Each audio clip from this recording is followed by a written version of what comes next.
Magandang araw, narito na yung latest update para sa minomonitor nating si Super Typhoon Pepito. Kanina ang 3:20 ng hapon ay naglandfall itong si Pepito sa may Dipakulaw sa may Aurora. At sa kasalukuyan ay nasa vicinity na ng Nagtipunan, Quirino. Nagtataglay ito ng lakas na hangin na 185 km per hour at bugso na abot sa 305 km per hour. Kumikilos sa direksyong Hilagang Kanluran sa bilis na 25 km per hour. May kita nga natin sa ating satellite image na malaking bahagi nga ng Luzon ang naaapektuhan nitong si Super Typhoon Pepito, kaya may mga areas pa rin tayo under stormy weather conditions o hindi kaya rains with gusty winds. Ito naman yung radar image nung naglandfall nga itong si Pepito sa may Aurora.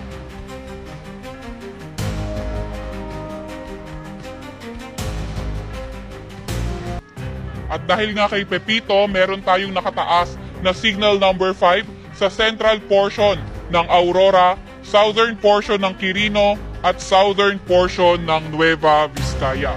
Samantalang signal number 4 sa nalalabing bahagi ng Aurora, nalalabing bahagi ng Nueva Vizcaya, nalalabing bahagi ng Quirino, southern portion ng Ifugao sa may Benguet, southern portion ng Ilocos Sur sa may La Union, sa may eastern portion ng Pangasinan at northern portion nga ng Nueva Vizcaya. Signal number 3 naman sa southern portion ng Isabela, nalalabing bahagi ng Ifugao, Mountain Province, sa may southern portion ng Kalinga, southern portion ng Abra, nalalabing bahagi ng Ilocos Sur, nalalabing bahagi ng Pangasinan, northern at eastern portion ng Tarlac, northern portion ng Bulacan, sa may northern portion ng Quezon, kabilang na nga rin ang Polillo Island. Samantalang signal number 2, nakataas sa nalalabing bahagi ng Isabela, southwestern portion ng mainland Cagayan, nalalabing bahagi ng Kalinga, southern portion ng Apayao, sa nalalabing bahagi ng Abra, Ilocos Norte,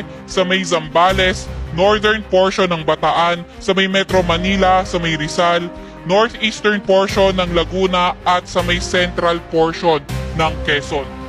Signal number 1 naman sa nalalabing bahagi ng mainland Cagayan, nalalabing bahagi ng Apayao, nalalabing bahagi ng Bataan, nalalabing bahagi rin ng Laguna, sa may Batangas, sa nalalabing bahagi ng Quezon, northern portion ng Occidental Mindoro kabilang ng Lubang Islands, northern portion ng Oriental Mindoro, sa northwestern portion ng Romblon, sa may Marinduque, Camarines Norte at ang northern portion ng Camarines Sur.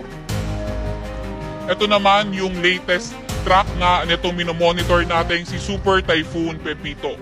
So inaasahan nga natin na magko-cross, tatawid ito ng northern portion ng Central Luzon at lalabas sa landmass ng mainland Luzon tonight or tomorrow morning. So makikita nga natin bahagya, posibleng humina at maging typhoon category na nga lang ito si Super Typhoon Pepito paglabas ng landmass ng Luzon. At posible na nga rin lumabas na ating Philippine Area of Responsibility si Pepito by tomorrow morning or noon. Meron din tayong nilabas na weather advisory ukol nga kay Pepito kung saan posible yung higit pa sa 200 mm na mga pag-ulan or intense to torrential rain sa Aurora, Quirino, Nueva Vizcaya, Ifugao at Pangasinan. So ano nga bang inaasahan natin kapag intense to torrential rain? So widespread incidents ng severe flooding at landslide ay inaasahan. Heavy to intense rains naman 100 to 200 mm na mga pag-ulan sa Isabela, Kalinga, Mountain Province, Abra, La Union, Benguet, Nueva Ecija, Zambales, Bulacan, dito sa may Rizal, pati na rin sa may Quezon. Kapag heavy to intense sa mga pag-ulan, numerous flooding events likely lalo na sa mga urbanized, low-lying or near rivers, landslide likely sa moderate to heavy susceptible areas or highly susceptible areas. Samantalang moderate to heavy 50 to 100 mm na mga pag-ulan naasahan natin sa may Ilocos Sur, Tarlac, Pampanga, Bataan, Metro Manila at Laguna. So kapag moderate to heavy 50 to 100 mm na mga pag-ulan, localized flooding posible mainly in areas that are urbanized, low-lying or near rivers at landslide sa mga highly susceptible na mga areas. Meron din tayong storm surge warning. Ito ay inaasahan nga natin more than 3 meters sa may bandang northern at central portion ng Aurora at Isabela.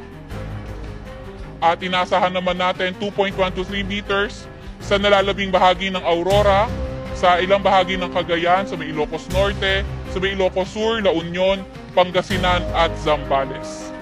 1 to 2 meters naman sa may NCR 1st, 3rd at 4th District, sa may Pangasinan, sa may Pampanga, sa may Bataan, Cavite, Batangas, Bulacan, Quezon, Marinduque, sa may Camarines Norte, sa may Camarines Sur, sa may Catanduanes at sa may Albay. Meron din tayong tinaas na gale warning dito sa may eastern coast of Cagayan, Isabela, Aurora, northern coast ng Quezon kabilang ng Conillo Islands, northern coast ng Camarines Norte, Ilocos Norte, Ilocos Sur, sa may La Union, Pangasinan at ang northern coast ng Zambales. Kaya kung maaari, huwag muna pumalaot sa areas na yan dahil magiging maalon hanggang sa napakaalon ng karagatan.